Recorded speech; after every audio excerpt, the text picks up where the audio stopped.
Hey guys, what is up? Welcome back to another episode of Cage Chat. Now before we get into the video, make sure you drop a like, subscribe and share this video around social media such as Twitter and Instagram, and hit that notification bell. Now we're going to be recapping UFC 234 and what a night it was. The card itself was hampered on Saturday morning, Friday night, when Robert Whittaker did pull out of the fight due to a sports hernia, a very serious abdominal injury, which he then later in the day went into surgery and got it fixed in a way. So yes, that did put the dampers on the event as it was in Melbourne. A lot of time and promotion had been put into Robert Whittaker, and the Australian fans sold out the venue inside about 8 minutes, I think it was. So yes, it was disappointing. Kelvin Gastelum, of course, also missing out on that main event spot after being pulled from the fight, of course having no opponent, so it was a bit difficult for him. Now there was rumours of whether Whittaker would be stripped from the title, if there'd be an interim title, and of course what would happen that night. Of course, we had Silva and Israel Adesanya, who was on the co-main event, boosted to the main event for a 3-round fight, not upgraded to a 5-round fight, as that probably would have been unfair on two competitors to make it a 5-round fight within less than 24 hours notice. Now what does this mean for Gastelum? Because of course Dana White did announce that this fight between Silva and Israel Adesanya was going to be for the number 1 contendership, and they would face the winner of Gastelum and Whittaker. Now, depending on how long Whittaker's out for, it could be 4 to 6 weeks until he's fully recovered, and then of course another 8 to 12 weeks camp. So we're looking at probably May or June time he's going to be back. Maybe a bit sooner, but that's probably where I'd imagine we see him fight.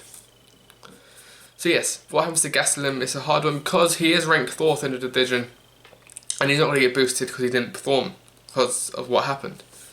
Now he has sort of turned heel in a way on Saturday night. He had a bit of fun with Henry Cejudo's bantamweight belt, or flyweight belt rather, and was chancing around with it, doing all media press, and in fact was seen in the octagon post-event when Israel Adesanya was doing his post-fight interview with the belt wrapped around his shoulder. Now I guess you have to almost give him the fight because it was him who earned it. It was part of the Ultimate Fighter series, and that really does need to be stuck with. It just depends if he has a fight in between, but I don't think he does in case that damages his stock. And who knows, if we see it in June, it's not a long time to wait out. It's just unfortunate what happened because of course he paid for travel and the training camp, and he was about 50k down. But the UFC are looking after him, which is good to see, of course. Now moving from one Australian fighter to another who did fight on the card, it was Jimmy Crute, who did defeat Sam Alvey in the first round by TKO. Now there was a bit of a controversial stoppage to this, as people were saying it was an early stoppage. Sam Alvey jumped straight up in anger, said that he was put his thumb up in the air to say that it was okay, but he did take a lot of damage. He took quite a heavy hit to the face, which he got dropped from in the first round from Jimmy Crute, who looks to business in that light heavyweight division. Jimmy Crute got the victory. Mark Goddard, I think, it's always hard when a referee stops it early because they're for the fighter's interests at best.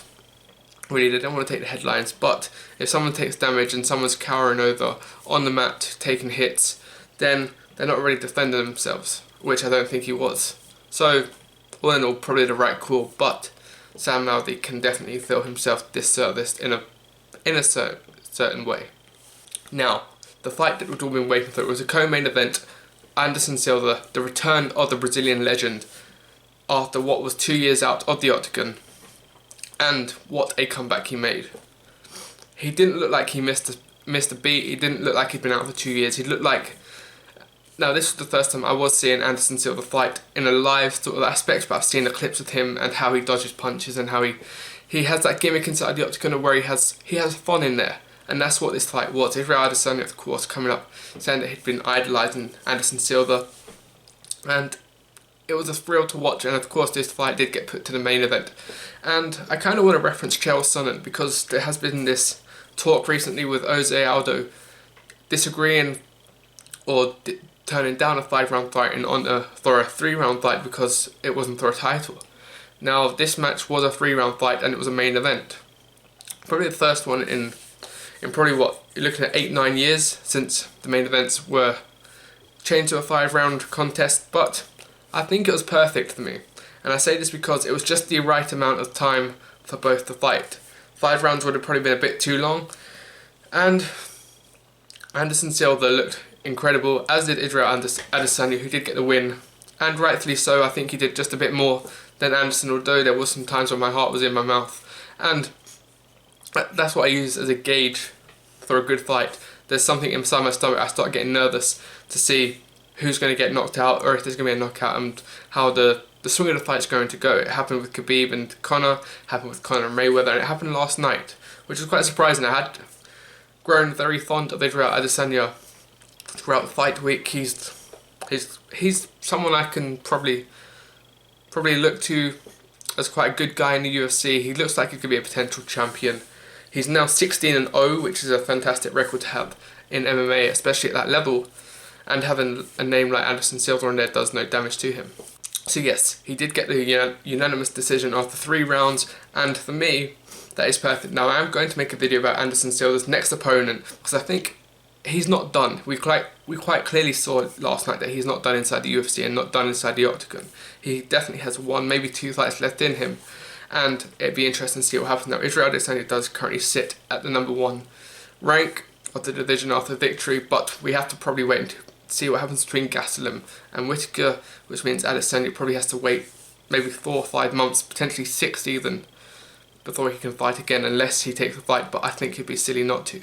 So yes, I think it'd be silly to take that fight, or take another fight in between that time. So we're probably not going to see Adesanya, but for Anderson we might see him back maybe in July. He was talking about a UFC Brazil card, and I can see that happening. Now Nick Diaz has come out and said that he doesn't want to fight anymore. He doesn't want to hurt anyone.